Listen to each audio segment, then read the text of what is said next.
Happy Valentine's, everyone. I wish you lots of happiness if you're in a relationship already. And if you're not, don't worry. What's yours is set aside. God has someone for everyone. Now, the question is, why does it take so long for some people to meet their God-ordained spouse? I've been single for 9 years, and I asked myself that question many times. There are 4 main reasons, I believe. But before we dive into that, I want to clarify a few things. Marriage was God's idea, not ours. God in the garden looked at Adam and said, "It is not good for man to be alone. I will make a helper suitable for him."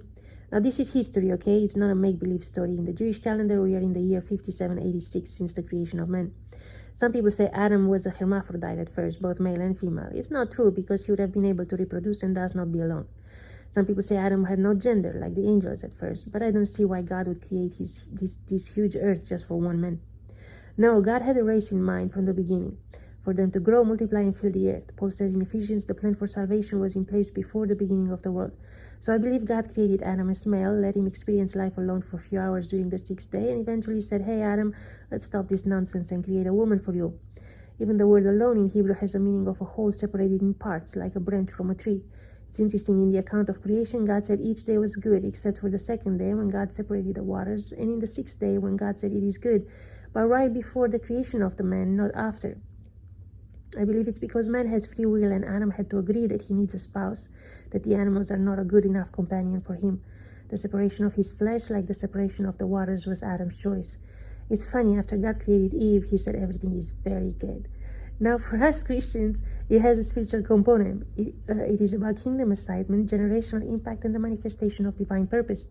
That's why the devil opposes so strongly God-ordained marriages. Because when 2 people are aligned spiritually, physically, personality-wise, they can do serious damage to his kingdom. The devil's plan is to match people who are misaligned or almost aligned, so they would struggle doing anything of importance for God.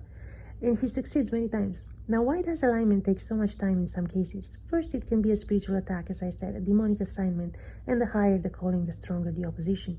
Second, it can be emotional, wounds and walls, especially if people had been married before or had childhood trauma and developed the wrong attachment style, be that anxious or avoidant. Thirdly, it can be relational, wrong associations, not prioritizing God and his kingdom, and not being part of a local church or being involved in the wrong church. And lastly, sometimes it's just a matter of orchestrating the meeting. Again, the higher the calling, the rarer the people. It's harder to match 2 white elephants than 2 regular ones. So do not rush. Don't make an idol out of marriage and desire it more than you desire God himself. Wait for the person God has for you. Trust that he knows what you need. You don't have to beg God for a partner. You don't have to manipulate circumstances or force doors to open. God sees you. He knows your need, and he's already working.